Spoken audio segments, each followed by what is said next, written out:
Welcome to another episode of the Peak Potential Success Show. My name is Fong, and I'm an entrepreneur, business strategist, real estate investor, speaker, and also a best-selling author. And every single day, I help others unlock the potentials and guide them to succeed. Today, I have an amazing guest. I'm very excited to have her because every single time I see her online and on these Zoom calls and also on these business conferences, she's always smiling. She's always adding value. And it was great to see her face-to-face as well. She's so down to earth and just such an authentic person to get to know. She loves helping her clients automate their success, automate their life, their businesses, because in this day and age, we have so much stuff going on. When you can automate, it's absolutely advantageous for you and for your success. She loves turning visions into reality and help her clients operate at peak performance. So please welcome recording artist, author, speaker, coach, Ms. Neni Carolina Chacin. Thank you so much, Francois. It was a pleasure meeting you in person at Mega Success just a few weeks ago. So I'm really honored to be here sharing with your audience everything that they have to do for automating their systems, their processes, how to get more success with automation, and also how to optimize their life so that they can operate at peak performance. And of course, you are one of them, right? Like you operate at peak performance and you do everything that you can to show everybody that it can be done with these shows. Thank you. Well, thank you very much for your time and what you're going to be sharing with us today. So for people who don't really understand what exactly it is about automating your success, tell us more about what you do, and then also how did you get to that point? Because I know you have a pretty interesting background. You started off in engineering and all that kind of stuff, and well, automation is going to be something that's right in your wheelhouse. So tell us more about that. Yeah, absolutely. So I am a software engineer, but I went to college for that. So I worked in the corporate world for 23 years. So I created really high level systems to automate, for example, the stock exchange trading. In my hometown, we did automation. We did a huge implementation of the first electronic clinical trials on handheld devices. And I did the server side and client side system for that, and also automation of the case disease reporting based on the big data from the VA. So this is my background. And so I'm a geek, of course, and I love working on computers, software, anything that's new, that is avant-garde, like all the applications, all the apps for the iPhone. When the iPhone came up in 2007, of course, I was all over it. Like, how can I automate some of my daily tasks? How can I be more productive?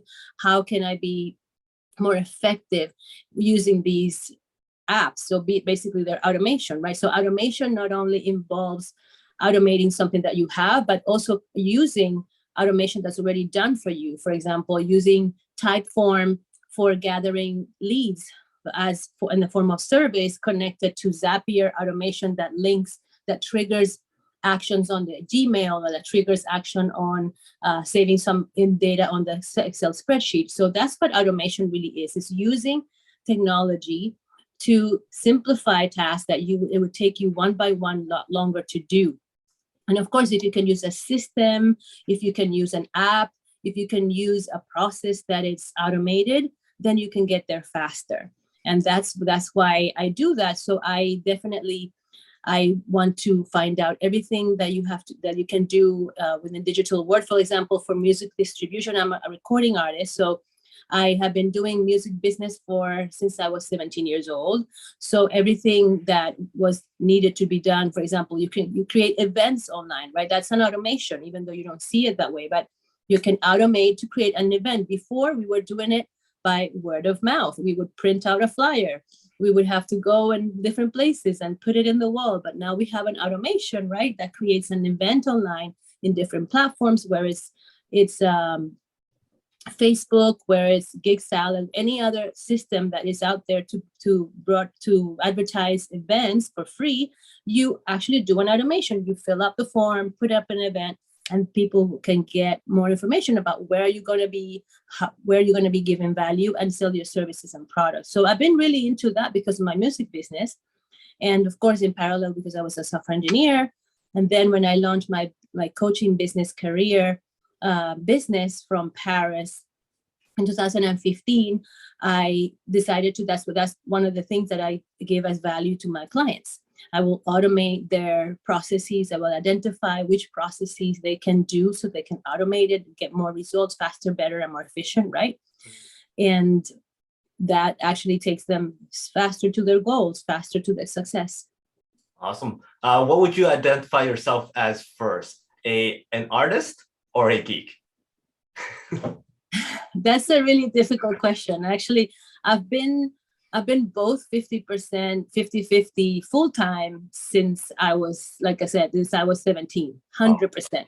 I was a full-time musician and a full-time software engineer. So it's kind of hard. Like I'm both. I can't separate them both, but I'm always, of course, right now my focus is on the coaching.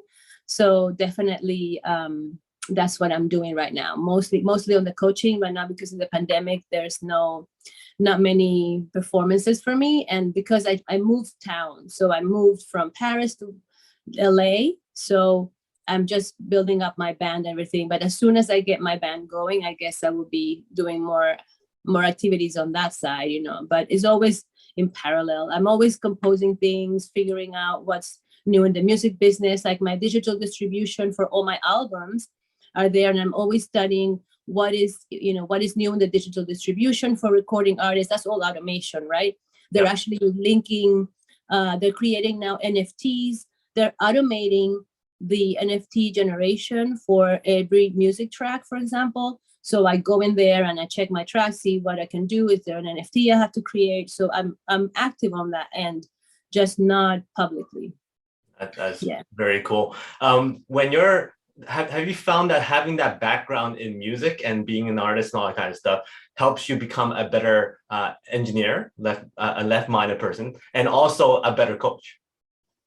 Absolutely, because it's all about creativity. Although software engineering is very creative, when you create a program or you write a code and a software, that's really very, very creative. It's very, very common that other mathematical careers or majors, a lot of people are musicians as well. For example, in my own major, we were 50-50 musicians. Like 50% of the students in the class, we were all musicians. We actually created bands, we were recording. Our teachers were playing for my band. So it was really an interesting major. Like we were 50, and out of 50, 25, we were musicians, like full-time musicians. So it was really interesting. There's a lot of relationship between music and numbers, right? Creativity and numbers. So there's a relationship there. So yeah, definitely when it comes to having a creative idea in the automation, you definitely can benefit from being an artist because you have other ways to think. You have a different perspective. In the creative side, you've been exposed to other things. Whereas if you're only in the software world, automation world, then you just see that. But if you're exposed to a variety of artists or different ways how they think, how they're more creative, then that definitely helps in the solutions that you can come up with. And I think we were seeing, remember Mega Success, how Hugh Hilton says, be creative. One of the C's, be creative in the solution. So when you do a deal, when you do an investment deal, you have to be creative. How can you have an idea of a creation if you're exposed to musicians and artists? You can see a different thing. One thing clicks with the other. Conceptual implementation, right? Like you can read something that is from a different industry and apply it to your own industry. No, that's probably why a lot of your clients gets a lot of value from working with you as their coach, because not only are you well versed in left and right, but also in different industries too. So you're able to really apply different things all the time, allowing them to see different perspectives. So that's very, very very special. When it comes to coaching, what do you find is the most challenging things that most of your clients face? I think is the accountability. They need a lot of accountability. They don't have, when they're not coaching with me, they don't have that person that's pushing them. Their environment is not conducive to working towards their goals. So they may have a situation at home that is distracting. They may have friends that are distracting. They may have a process, a daily routine or a night routine or a nutrition that is actually destructive, for example, and doesn't allow them to focus and continue So sometimes the main challenge for my clients is how can they become their own cheerleader when they're not with me? And what I do is I follow up as much as like this morning, and I was just following up. Hey, you said you were going to do the video today. Did you do it? So just following up, just making sure that, as a coach, I care. So the challenge for them is to continue having that incentive to work. And I try to follow up on them. So because I know that that's their challenge, so then I try to be a little more hand-holding with them and understanding of their own circumstance, because you can be a coach and tell them, okay, you got to do this, and that for marketing, for sales, for automation. You can give them solutions, but if they don't have an environment where they are that is conducive to doing all the different tasks that they have to do every day, because remember, success is about everything that you do daily.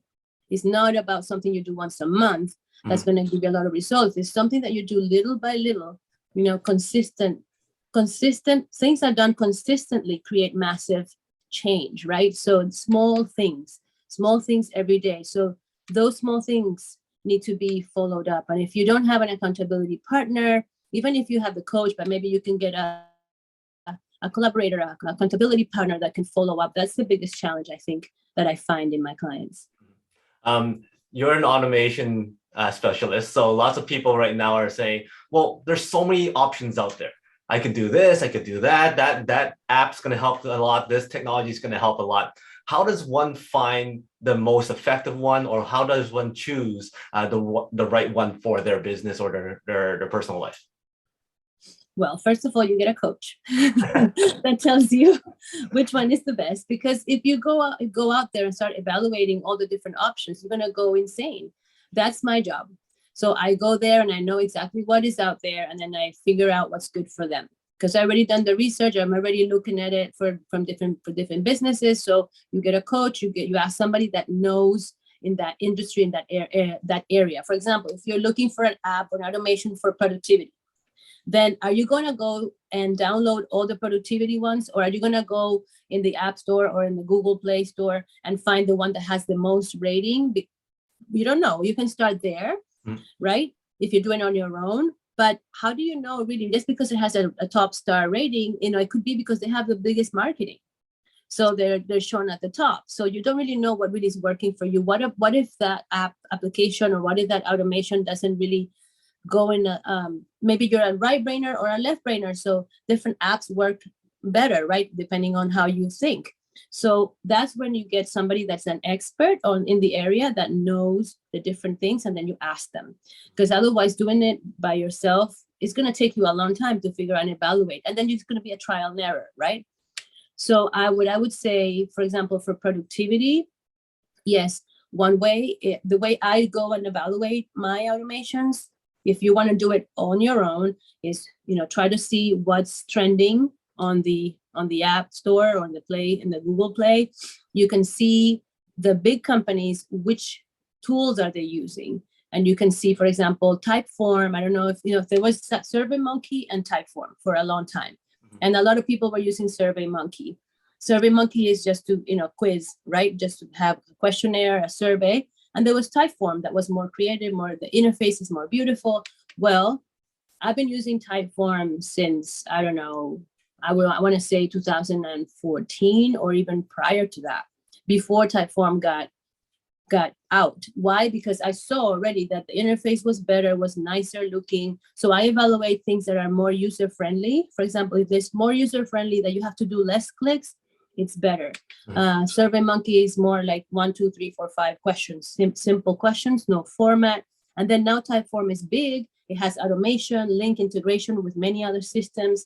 So you have to be a little bit looking in the future, what is going to really be good in the long term, because you don't want to pick an automation that's going to die in a month or a year, right? You want to pick an automation or a tool or a system that is going to be around for a long time. So you can see that it's going to be around for a long time if one of the biggest companies are using it. So if you see your competition, for example, let's say you have a big competition in your business, And the competition is very big. They have big bucks for marketing, for sales, for system. They have a big budget. You see what kind of systems they're using. And then you start thinking, well, can I use something similar? What is the software of application or automation that is closer to what they're using, that is cheaper, that is free? So that's another thing. Make sure that the cost of the tool is closer to free.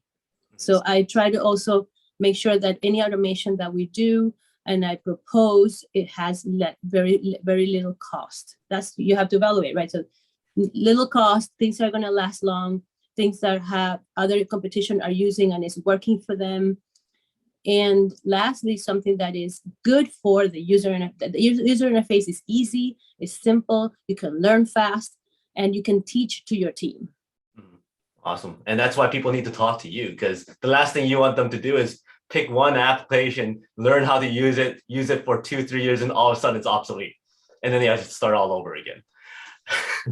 Yeah, and things get obsolete all the time, you know, like things, the technology changes. Yeah. That's the issue about systems and software. It changes every month.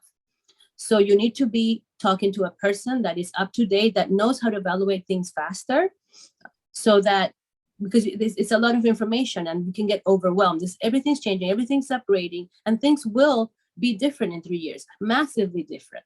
Mm-hmm. So you can't really think that like before, okay, I'm going to marry this application here, I'm going to live with it forever. Unfortunately, that's not the way it's going to be. Yeah. And you have to accept that the knowledge is going to be evolving very fast. And right now, with the metaverse and all NFTs and digital currency, everything's going to change drastically the way we do the business in 3 years or 5 years. So just get ready. Just use something that works for this year, and then you can sustain. And then just worry about the rest later. Just don't overthink. Just get a coach that can tell you exactly what to do, which application is better for you, faster, and then stick with it for a little bit and then evaluate again. If you don't evaluate, then you get obsolete yourself. So it's always good. Like I've changed systems as well. You know, I've used one system maybe at the beginning of the year, and then at the end of the year, maybe that system changed. I remember when they were automating the cards, the business cards, digital cards. There were a bunch of apps and digital, actually software, websites that would do amazing job in the digital card. They had all these features. They went bankrupt. So maybe there's some good solution, but they're not sustainable, right? Because their own business, they don't have a good business model, so then they flip. So then you're really like that system, but oh my God, it's no longer available because they didn't do a good job. So you really don't know, you never know. You have to be in the lookout for things that are coming up all the time. I can only imagine for you that because you're in this space and everything moves so fast, you can be bombarded with so much information, so many articles, so many websites, so much stuff. So how do you deal with overwhelm? And do you even get overwhelmed, or because of who you are, you're like, oh, sweet, I love all this stuff? I do like it. I have to confess, I do like it. I'm like, oh, a new app. Oh, let me see. And I go in there, but I can go into the rabbit hole. I don't get overwhelmed because I go into, if I'm evaluating apps, like what are the new apps for productivity? What are the new apps for nutrition? What are the new apps for funnels, you know? So I'll just go in there, focus. So first of all, I have to identify what is my objective before I go into the research and the evaluation. So that's why I don't get overwhelmed, because I have a goal. I know that in this moment, I'm going to go and see what's out there. What are people using? So that's my goal. I just look and then I evaluate one by one. And that's it. And I leave it. That's next. I don't get overwhelmed like that with all the information. I do have a lot, in terms of marketing, there's a lot of emails that I get. I'm subscribed to a few. So they are sending tutorials and tips, for example, like social media marketing. There's a ton of I'm subscribed to a lot of things that they give you a lot of tips. So what I do is I get them all, I delete them. And then what I do is, okay, today I'm going to see what do they say? I'm going to spend some time, an hour. I'm going to spend some time seeing what are the tips that they're having today. So it's all about setting a goal. So it starts, for example, I'll go in YouTube and say, okay, I want to know what are they talking right now about the new algorithm in Instagram. What's new? What's not what's new, but what are the other gurus saying? So I'll go in YouTube and I'll spend a few hours or an hour just listening to a few of the reviewers saying what is best. So then I just get that information. Then I just it's all about setting up a goal. If you set a goal, you don't get overwhelmed. Of course, everything's going to be bombarding you all the time. Your friends, your family, everybody wants something, right? Yeah. And they all want to sell you something, some service. So it's all about deciding what is your goal and then spending some time learning and understanding. For me, I need to be informed. So I need to go there. I'm online every day. I'm reading every day. I'm getting informed every day. But of course, I have coaching calls and everything. But I do spend time reading, evaluating, and every once in a while, I just spend time evaluating systems and testing apps. But I am selective, and I won't test 10 apps. I will test 2 or 3, evaluate them really quick, and then delete them right away. Nice. Well, that's why we need you, right? For somebody who loves doing that kind of work, it's very, very beneficial for everybody else because you really streamline the process and we don't have to go through all the other apps that you've already rejected. For yourself, if you had to pick one app or one automation tip, what is one that really changed your life, your own personal life? Okay, my personal life. You know what? I have to say, my favorite automation is the simplest automation that I have, and I've been using it for a long time, and it's the Speaky app. So the Speaky app reads out text for you. So everything is about the intention that you start your day, right? And in my life, you think what has changed the most of my life is when I set the intention every year. At the end of the year, I set my intention for the next year. And I have a list of tools that I'm going to do I'm going to access for the rest of the year. I have my mission. Everything has to be set up right in my life. I need to set it up. Okay, this is my goal for the next year, for the next 3 years. And these are my affirmations. These are the things that are going to empower me every day.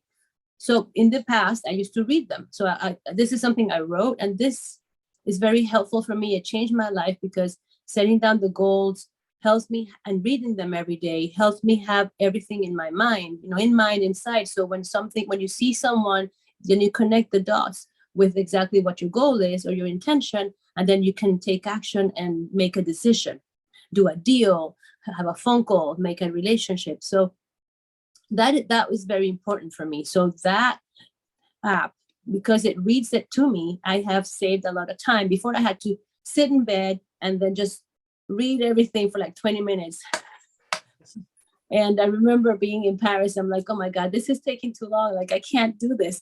So I automated it. So now you have text to speech, but basically that is a very good automation that's changed my life, because now I can, maybe while I'm brushing my teeth, I'm listening to what I want to do, and I'm reminding myself, and it really, really helps, and it's really changed my life. So just a simple automation like text to speech, something is incredible, or just Siri, just the app, the actual, the Siri application, on your phone, and the Alexa. I don't have Alexa or those things, but those actually really are very transformative in the life of people. Turn on the lights. I have an automation here.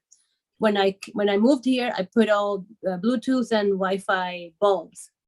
So I automated all the bulbs in my house. So in the morning when I wake up, I do our coaching calls with JT at 5 a.m. in the morning.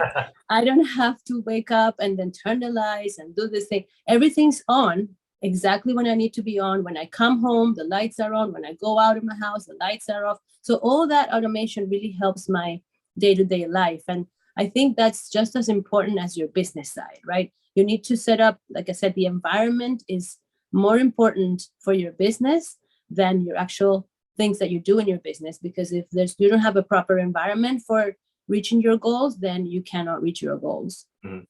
That is absolutely amazing. So that app, you actually hear the words that you've written down. So somebody speaks it to you, right? So if Right. that's the case, if you had a choice, would you like to hear your own voice? It's actually better. Yeah. And I have thought of just recording it myself and just playing it. But then what's the point? You know, so if what's the point? Yeah, sure, somebody's reading it to me, so that's fine. It's another whatever voice it is, it's fine. And I listen to it in double speed as well. And you can do my own voice, and I can listen to it in my double speed as well. But do I want to spend some time recording that 20 minutes of my life just to record that if I already have the automation? It's not needed. It's not needed. But if I had the choice, yes, I would definitely. I know that it makes it's different. I have a recording of meditation and a sun salutation from my yoga practice, my sun salutation routine. There's some mantras. So of course, you know, voice is very powerful. Any voice, any vibration. So if you say, you know, I am focused, I am strong, I am powerful, those are very impactful for your brain. And if you say it in your own voice, it's actually very good because it's like you saying it to yourself, right? You believe it. So it's the same thing, like when you hear, like I recorded that sun salutation mantra. For every pose, there was a mantra. So I actually liked listening to that while I was doing the sun salutation. I recorded that last year and it's in YouTube. And I really enjoyed that. While I was doing the work, you know, the sun salutation routine, then I would listen to myself in the YouTube video. And that was fun, you know, but it's just 3 minutes. But if I want to read all my mission statement, all my goals, all my yearly goals, it takes a lot of work to just read that out loud. So there's no point of me spending time on that. Right. I will spend time with you. Thank you. I was thinking that, is there an app where you could just read like a paragraph, and then they take that paragraph and then they could use the words that you've said and intonations and all kind of stuff, and then utilize that data and then do anything, right? Say everything within your voice. But I don't know, that might be out there already. You can have a sampler. Yeah. So you can, so that's in music, you know, they're called samplers. So you can record a voice sampler of your own voice. And these machines can put that sampler of your sound and your frequency in any text. Yes. Wow, that is incredible. That's scary too, though. It is scary, you know, but yeah, it is scary. People might be doing prank calls and you don't even know about it. Yeah. I mean, there's like you can record your voice, and then you can be even in the keyboard, you can just do something and it will be just like you're singing the song and you're just playing the keyboard, but it sounds like it's your voice saying It's just really incredible. So you can do a lot of things with sampling of sounds. Now, for somebody who's in music and also in coaching, two industries that are very, very challenging, that's also outside the norm of everybody's jobs and whatnot. Have you encountered challenges where family, friends are saying, hey, don't do this, it's too hard, it's too scary? And if you have, what did you do to overcome that? Where their goals that they have set, the families are not supportive. Yeah, absolutely. Like that's very common, actually. It's more common than you think. I mean, I don't know if you have encountered that in your life, but that's very, very typical. Sometimes, especially in this era where there's so many possibilities right now, there's so many tools, so many possibilities to run your own business, to be an entrepreneur, and everybody's open to remote work. So now you can really, really be independent. I've been trying to sell people to have their own business remotely since forever, and now it's very easy. So but people are still with the old mindset of having a job, having security, having safety.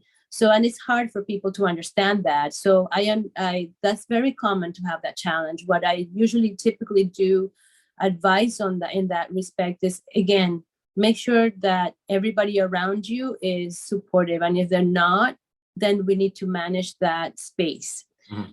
Make sure that the space is You give them the space. I think we talked a little bit about that at Mega, right? You give them the space to be themselves and to have us around them, but also give us the space to be distant from that non-supportive environment, because sometimes we cannot really reject them. Maybe there's a family, maybe it's a mother, maybe it's a brother, and we cannot reject family because they're family. They're always going to be family, for example. Or maybe it's the closest friend and you don't want to really depart from your closest friend. But the truth is, you cannot really reach your goals as long as you are around these people. You can't. It's very difficult. Yeah. It's very difficult. You have to separate yourself from that environment and give yourself a space to do it. You have to set clear boundaries. And actually, what I was thinking the other day is that your lesson to know how to have that space is their lesson as well.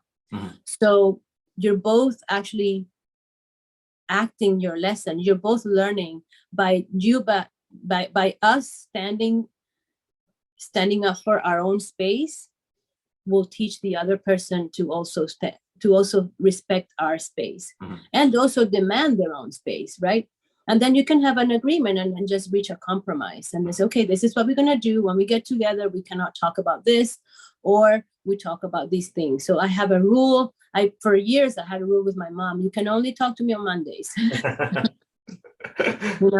And she knew Mondays was our day. But then I realized after so many years, because we had worked out a boundary, and that was okay. Mondays was her day with me, and we could talk, and she was happy that I could talk to her, and I just gave her the space.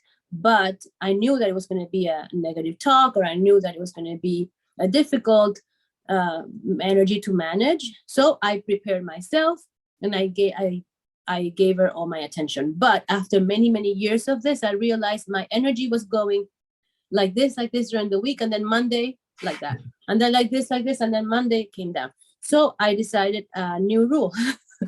No more. So, you just have to evaluate, right? And see, because we have to manage our energy. It's not about time management. You've heard it a million times. It's about energy management. So we need all the energy. As entrepreneurs, you know this.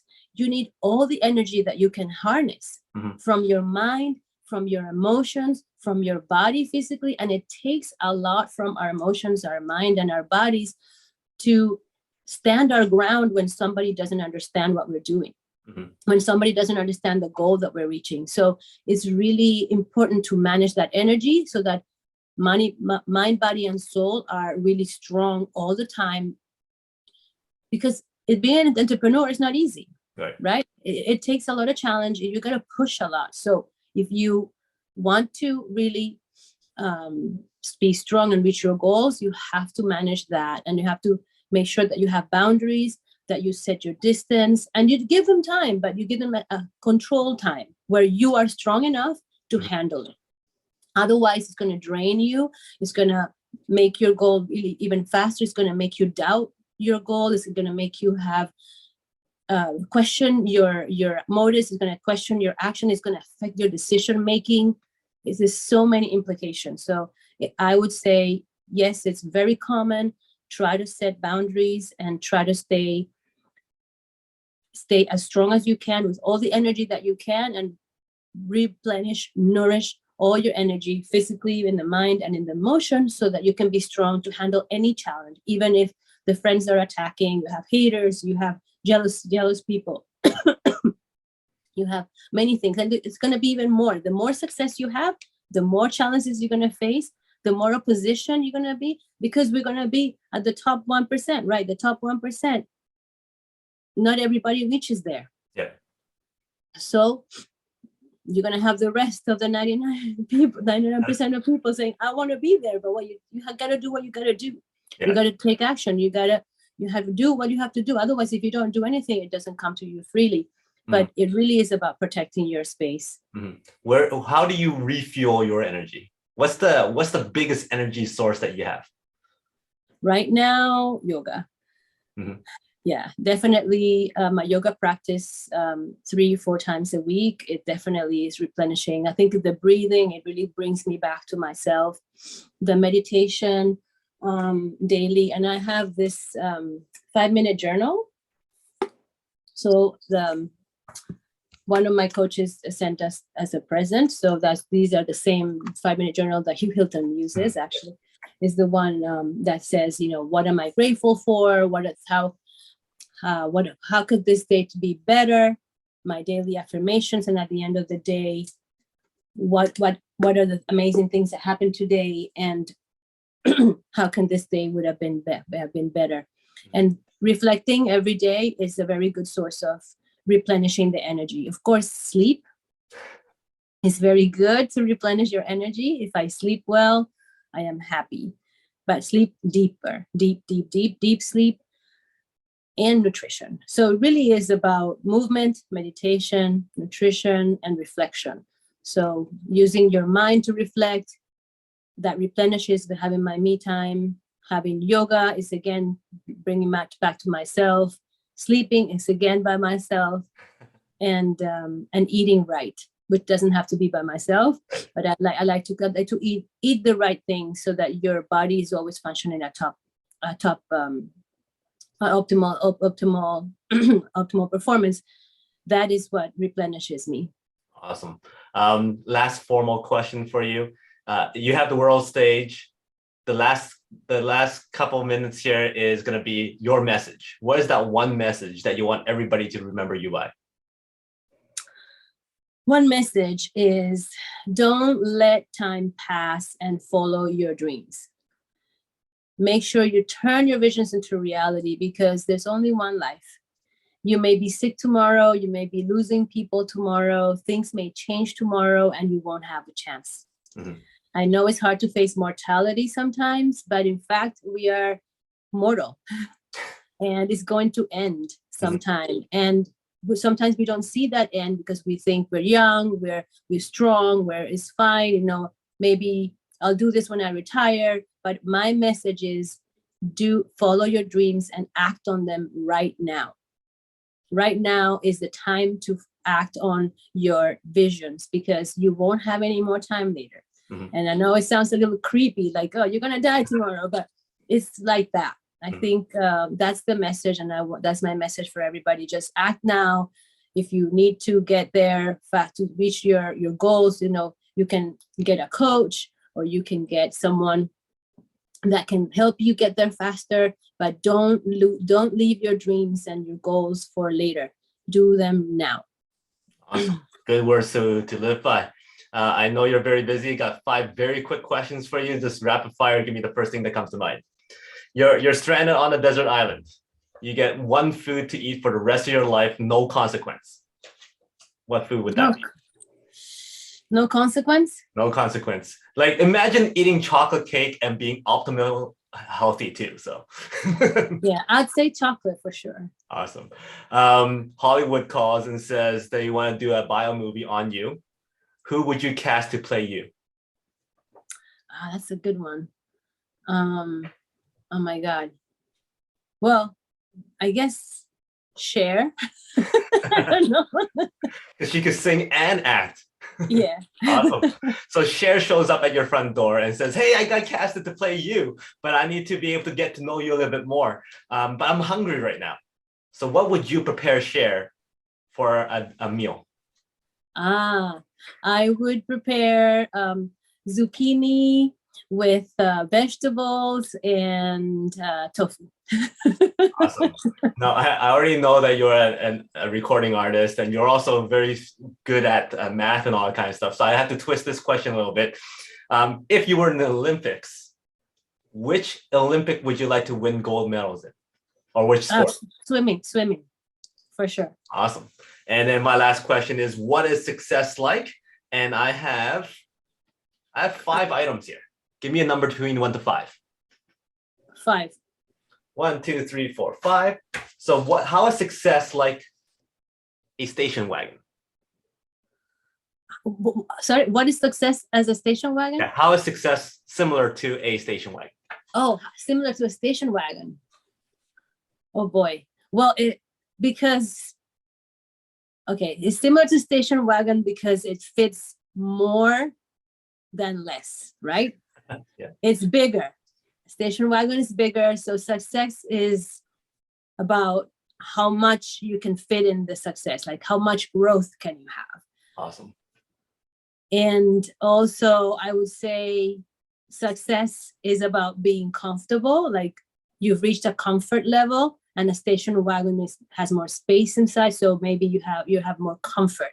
So that's how station wagon is similar to success. Well done. Thank you very much. Do you have any? What is yours? What is yours? Pardon? What do you think about success and station wagon? Well, a station wagon allows you to go from place to place to place. So in order for you to be more successful, you do need to travel from place to place to place, whether it's mentally, whether it's physically, whether it's online. You still need to travel all over the place because you need to build more and more connections. Yeah, that's a good one. Well, thank you very much for your time, your stories, your tips. Is there anything that you want to share lastly here before we go? Well, I want to thank you, first of all, for this interview. And I want to wish you the best of success, better than the station wagon.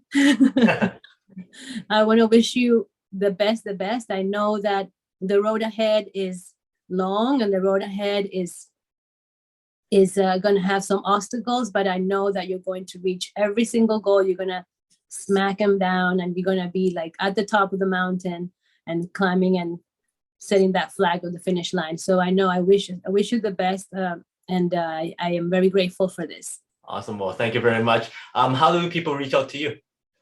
Yeah, so you can reach out to me on all the social media, but Neni Chacin, it's Neni Chacin. I am on Instagram, I'm on YouTube, I am on Facebook, everywhere. You can just say Neni Chacin and Neni Carolina Chacin, and you can find me. You can just Google me and you'll find all the links. And Instagram is where I'm posting most of the content. But yeah, you can reach out to me, just DM me. You can message me on any of my social media. That would be great. Okay, awesome. So make sure everybody out there connect with Neni here. She has a lot of great content, some music stuff too. So you get to feed both sides of your brain. So thank you very much again for your time and for being here. Until next time, she is Neni. My name is Fong. Until next time, today is the day to lock your peak potential. We'll see you later.